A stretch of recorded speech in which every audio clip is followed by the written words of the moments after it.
Estamos en un segundo bloque con la licenciada Edith Santibáñez. Ella pertenece a la sección jurídica de la sección 22. Nos está platicando, licenciada, que ha habido una serie de detenciones arbitrarias.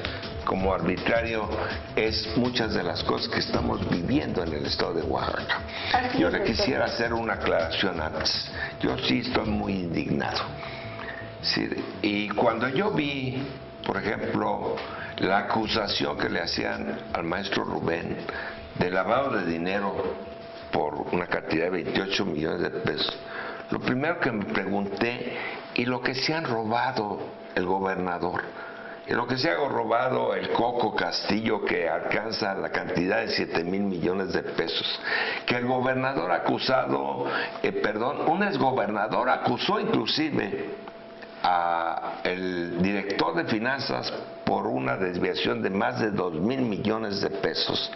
Y cuando vemos lo que está pasando en todo el estado por la falta de medicamentos, por la falta de recursos para las gentes, que son recursos de todos los mexicanos que vienen por vía de los presupuestos, yo no entiendo por qué no comienzan también a operar esas investigaciones y esas acciones. Sí, doctor, efectivamente también nosotros nos hemos preguntado en repetidas ocasiones por qué nuestros compañeros, por qué nuestros luchadores sociales, por qué el maestro Rubén, conociendo al maestro Rubén de hace muchos años, jamás nosotros nos imaginamos que se iba a atrever el gobierno a privarlo de su libertad, sobre todo en esta situación tan arbitraria y tan injusta que lo detienen, y más todavía que lo trasladan a un reclusorio de máxima seguridad. ¿Sí?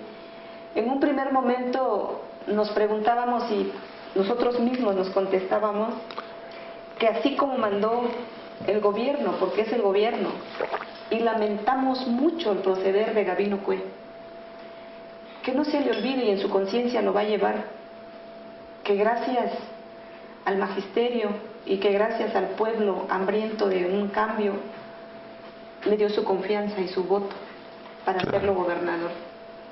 Yo creo que su peor castigo va a ser no poder ver de frente a nadie de nosotros como ciudadanos. Él no va a tener la oportunidad, como muchos de nosotros, de irse a sentar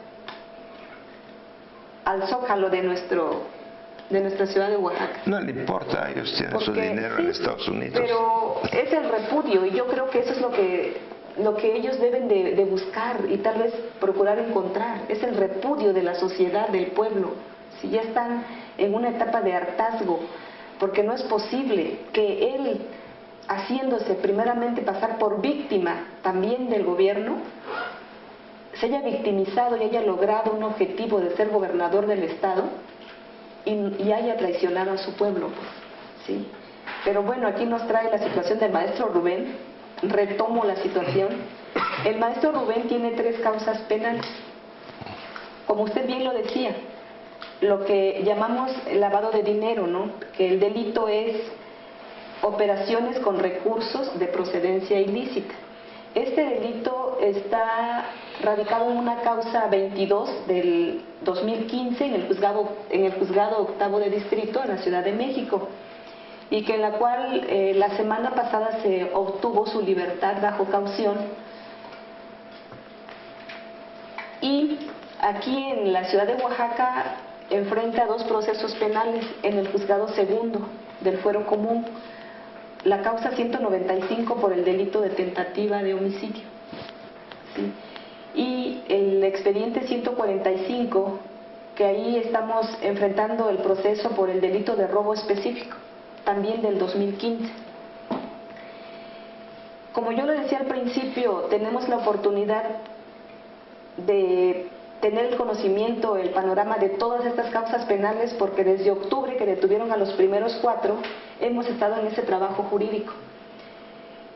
Es lamentable y es una impotencia muy grande ver cómo fueron fabricando ese tipo de delitos y cómo fueron integrando esta averiguación previa por parte de la Fiscalía General de Justicia.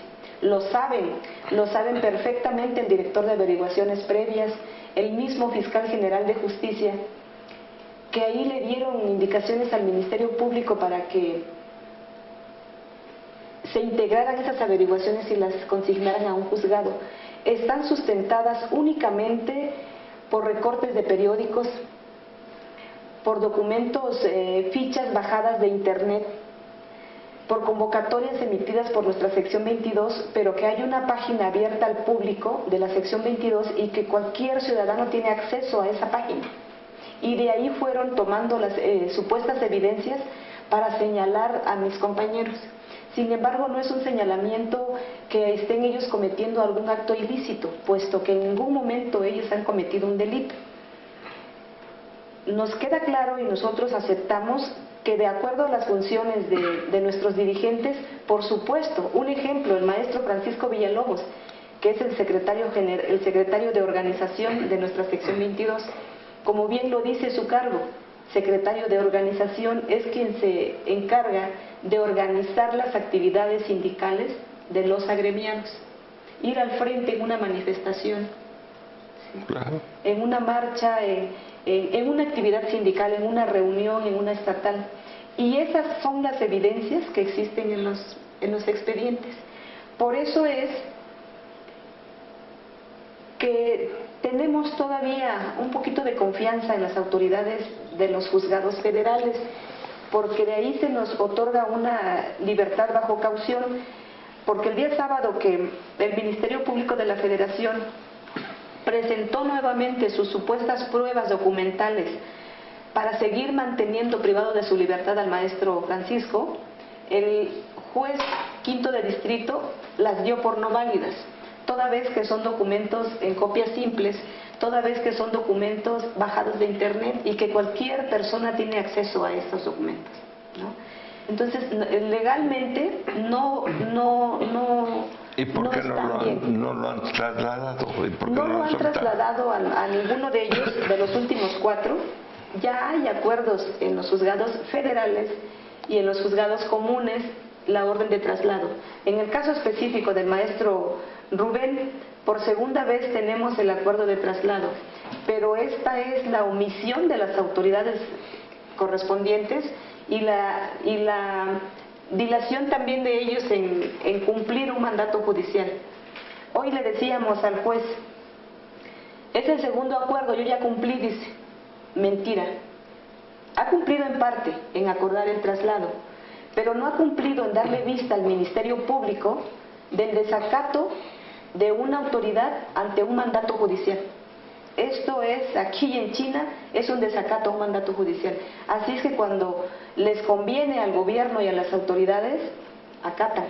Cuando les conviene, acuerdan, administran justicia, procuran justicia, y cuando no, aquí está un claro ejemplo de la violación a los derechos fundamentales del maestro, a los derechos humanos, a las garantías del maestro. Aquí está una violación plena.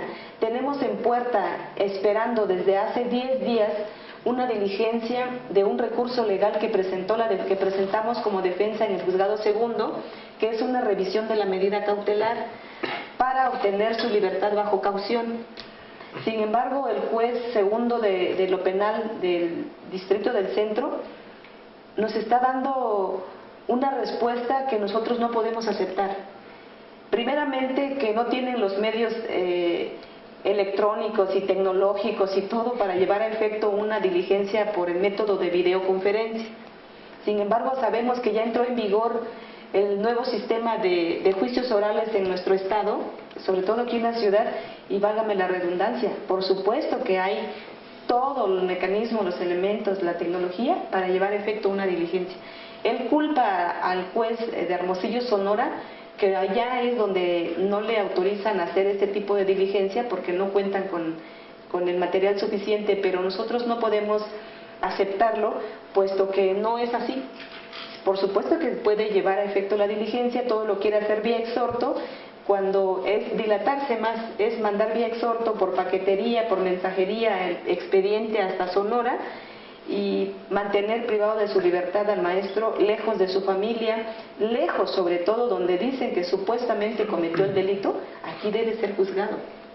Por eso es que también la denuncia pública en contra del juez segundo de lo penal tiene que ser directa, puesto que está permitiendo la violación de los derechos del maestro. Licenciada, esto implica que están tomando el gobierno a los dirigentes detenidos, como bien dice el artículo de la jornada, como una moneda de cambio.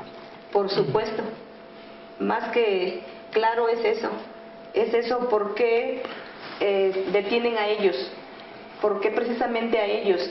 Ellos pensaron que, como lo dijeron en una nota, descabezan a la sección 22. No es cierto. No es cierto. El maestro Rubén lo ha manifestado, que pudieron encerrar su cuerpo, pero no sus ideales. No. Y el mensaje de él es claro. Y nos los ha dicho, recuerdo muchas veces en nuestras actividades, que decía, tenemos que ir para adelante porque la sección 22 va a morir el día que muera el sol.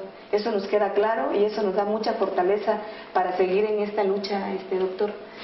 Vamos a un corte, licenciada, y vamos a regresar a ver la parte no solamente legal, la parte humana. Es decir, está su hijo, está su hermano, están sus familiares, y yo pienso que esto es bien importante.